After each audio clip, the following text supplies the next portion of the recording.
Ita zai su kwani daga yi bashe mafane musu mara da mafi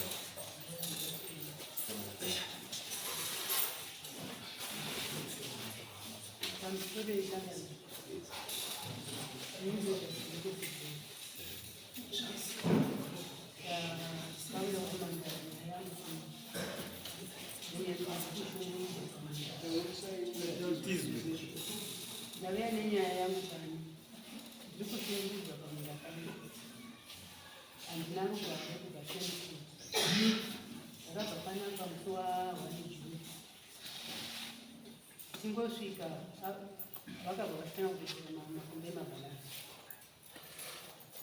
muna musi wa23 September ndakatanga mushandi ndatemiri ndakaga mushandi Simon Mazunda akaenda akati uri kuite mundama munda wangu ibhapo bhabata kwati mushandi akati nandireke ndikuramba muchishanda ndikushandirawo mhuri yangu ndipiwe mari. Simon akati kumushandi wangu inzvimbo yangu inei kuda kuchengetera mbudzi dzangu. Saka mushandi akabva akuda munhu paanga kuitika vantaure ndizvo zvaiti tikati oraiti. Musi wacho ndakabva ndamhanya kubva ndaenda kumapurisa. Ndaenda kumapurisa kubva ndanoshaudzwa nemapurisa kuti munoti haziira mushandi anga achirima mumunda munoti munda wakabheka munda wani munda wenyu. Ndikati munda wangu. Takanesana nemapurisa kati munopindira kudaro sei mapurisa makazombotongo munda ndikazi mbuya zai pano madhokesi enyu pano awandisa awandisa nekuti ndinondoripota nyaya haitongwi kunozi tiri kutsvaga interpreter wechimumumu. anoda mupurisa achatoezvondia aripo sara kendakati mubvunza kandirambisa kana nyaya yakapinda makatoita ndakapirwa ndiseninazi. saka zvatinoita kana judgment hatipedzi nguva yedu mahara imo masunderstanding kuti kana tinti tisu nyaya ine judgment handiti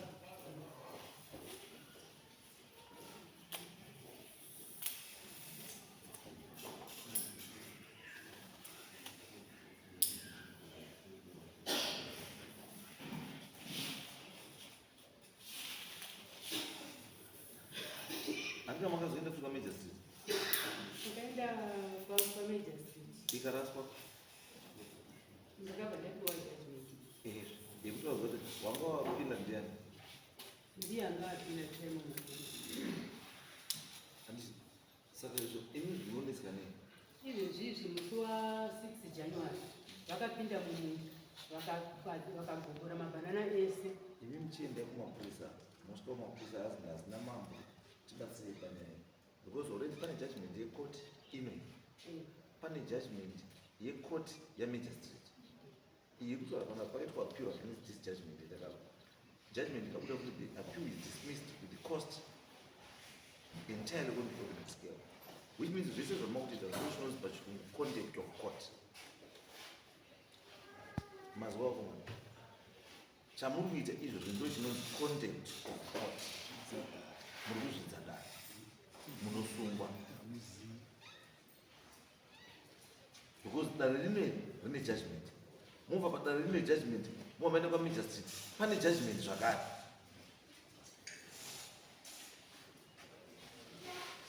Yamuri kuramba kuteedzera. Saka you are in contempt of court. Amba yenyu zvamunoita munoenda nesamba yejudgment yembaro nejudgment yekwayadini handiti wanhu vanosungwa nenyaya yecontempt of court. Kana pane pamakataura kadaro asi izvezvi vagogora mabhanana angu ese vasima avo ndosakandati mbuya ndiyo chiproof yekuti vanhu vakaita in contempt of court. Maguma uyo akagobora mabhanana iwawo ndozvavari kusungirwa izvozvo because mhosva yavo yacontempt of court kuti wazvidza chii dare ndozvawaakusungirwa but contempt of court manje haina fine kuenda 3 years. Kana usina kuwirirana nejudgment zvaunoita, you appeal against judgment iyoyo. Apa makaapira kekutanga mukarusa, handisi? Then the next thing it means mama kuapira kupi kuhigh court. Kana musati maapira kuhigh court, it means decision given iyoyo ichiri binding. Saka mukana mamuda go against decision yakapiwa nematare mairi, you are in contempt of court, munosungwa. Imi mendei nematsamba iwawo neiyi yekoti. Mutaura mapolisa kuti munhu akagubura mabhanana munechii zvese, then the police should take action. Kana mapurisa asina kutora action, andika chibe madzoka pamajor street, mutora kuti vanhu vamakatonga musi wakati, appeal yakaita musi wakati, waita zvakati, then toitangira from there. Nyaya dzinenge dzipera. Chinhu chirapa chiri simple. Makawina pano pakoti, mukawina kukoti kwamajor street, chaakudiwa kuinforsa zvamakadii, zvamakawina. Anditi zvandiri kutaura here. Saka munoramba muita provechi, mapepa enyu akakwana akanaka, hamunoda kuenda kwamajor street, hamunoda kuenda kumapurisa here. Ndakaenda kumapurisa, asi ndinotaura zviri kundinetsa. Izvezvi vari kuti hatina interpretation mumunhu. Apa magwere avo ari kukura, izvo vachatokuhwa magwere acho. Apa mabhanana ari kutokura. Saka ndoita sei wele ndo saka ndati muchibva panapa vanenge vavhara mangwana, endai pakoti apa pamandi muhamataura ndo zvandataurwa nemapurisa ekupi ekwaruda, kuti munhu akubvumidzwa kuita zvaari kuda just because vanhu vati hatina interpreter, asi ari kutora chii mutemo. Ndapotatorwa kumutaro wesign language unotorwa kwamutaro wouya woita nyaya. Handizvo, endai ipapo mubatsiri. Nyaya yakapera kudhara, ine makomatari 2 ari kutaura chii chimwe chete. Handizvo, imi makomana kana musi kugutsikana nenyaya iyi, handizvo, nyaya iyi inoapirwa, yakuapirwa kupi izvozvi kuhigh court, because already kwamajor street appeal makaita sei, makaiwa. Mukana mamuita zvamuri kuita munosungwa. Mazwero. Saka tumubatsire taurei mukomana, handiti? Pamusoro yemama. Yes. Ndinoda kutaura chokwadi. Yes. Amai ava munhu wari kunetsana naye musi wakagobora mukomana mabhanana akasema owe Izwai baba. ndikukumbirawo mama. Mira yasitoka kuita nguva. Mai munhu ari kunesana naye ari kumuziva, handiti? Asi munhu ari kunesana naye mai waari kuziva ihama yenyu. Imimi ndimi munofanira kunga muri kubatsira hama kuti ona chamwari zvokuteera, pane mutemo wakadai, pane mutemo wakadai. Ndozvandiri kutaura mama. Inini nemunin'ina wangu tatoone dishi pamusoro pemunda iwoyo, nekuti nhaka iyi takapuwa uyu pake, ini ndakapuwa panhaka yasekuru wangu. Izwa shamwari, kana usiri munyaya iyi chibva wakuda mairi, muridzi wenyaya aite chii nyaya yake. Ndati pakaenda kukoti, handika vakabva panapa, handiti? Tikakutaura kuti ibve pamunda, mukaapira against decision iyoyo, handiti? Ukaenda kwamajor street, major street akati chii, akati ibaiba, handizvo? Saka kana musina kuenda kuti zvamajor street ka chiendai kupi kuhigh court. Munozandikutaura nuri taurei mukomana kuti ngaende kupi, akagobora mabhanana unoenda anosungwa. Andoweza kutaura handinokuda chii chamuda kuita. There's nothing to talk about here. Issue iri konde kuti nyaya yakatongwa yakapera, appeal mukaita ikaraswa. Saka the ball is in your court kuti munoramba muchienda kupi mberi. Hatitotanga nyaya ikapanyowani. Nyaya haitotanga panyowani pa.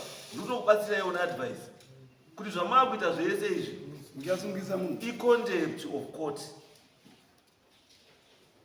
Muzandizwa zvese zvamakuita zvese izvi i-contempt of court, because nyaya yapinda matare mairi ikatongwa pakabuda judgment, and the judgment iyo haina kuchinja, ingori same judgment.